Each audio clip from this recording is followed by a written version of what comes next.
Secara pribadi memang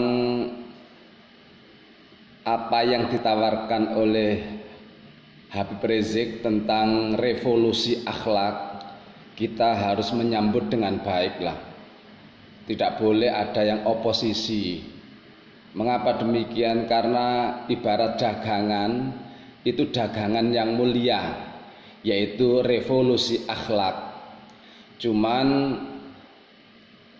teknik pelaksanaan revolusi akhlak yang ditawarkan oleh Habib Rizik ini banyak banyak item-item yang harus dipenuhi. Habib Rizik sekali lagi seperti yang kita ketahui kan menawarkan revolusi akhlak yang terkesan bersifat top down, yang terkesan dari atas turun ke bawah. Maka kalau sudah gerakan nasional revolusi akhlak yang turun dari atas ke bawah, maka otomatis dibutuhkan bagaimana konsepnya. Harus jelas konsepnya, bagaimana teknik pelaksanaannya. Teknik di lapangan itu harus jelas.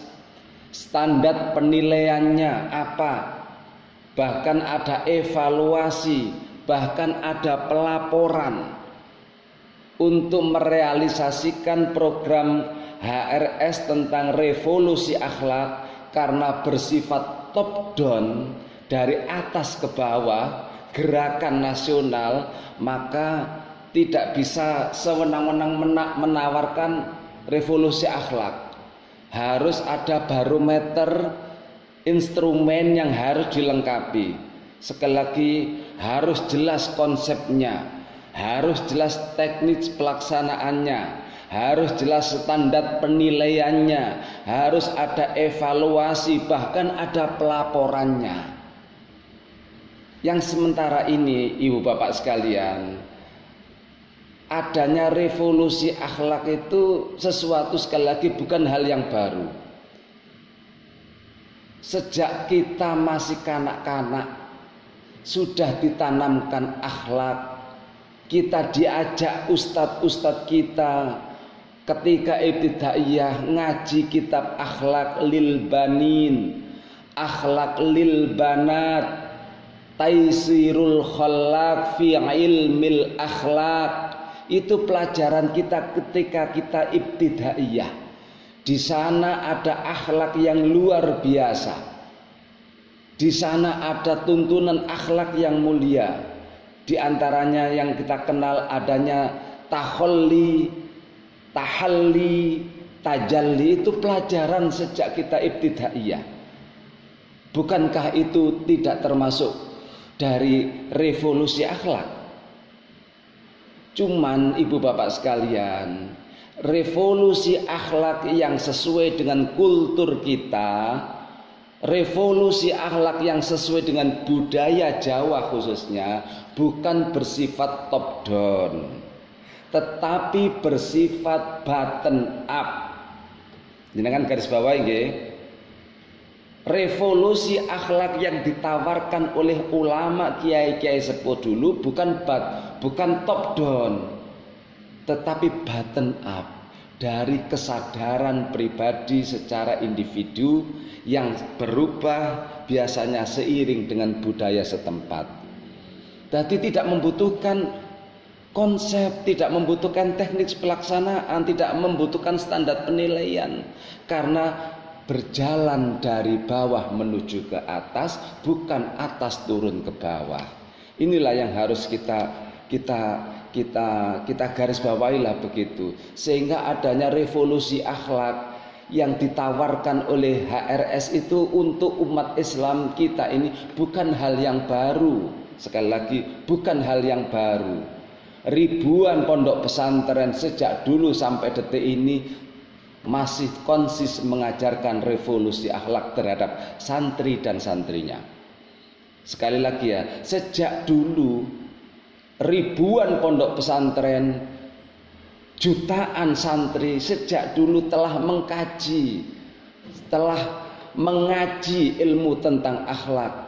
Sekali lagi ketika ibtidaiyah tak baleni meneh kita diajari kitab akhlak lil banin, kitab akhlak lil banat, Taisirul Khallaq fi ilmil akhlak. Bukankah itu termasuk revolusi akhlak? Sehingga tawaran yang disampaikan oleh HRS itu okelah itu semuanya mulia, tetapi yang harus diawali itu bukan hal yang baru. Ibu bapak sekalian, sebetulnya revolusi akhlak itu kan sesuai dengan sabda Nabi, ibda binafsik. Awali revolusi akhlak dari kita sendiri, dari diri kita sendiri. Lah kalau setiap hari mencaci maki orang lain, tiada hari tanpa menghina orang lain, terus kita kobarkan revolusi akhlak, apa ndak ditertawakan orang lain? Setiap hari menghujat orang lain, setiap hari seringkali menghantam orang lain, sementara kita jual tentang akhlakul karimah, kita kobarkan revolusi akhlak, padahal diri kita seperti itu.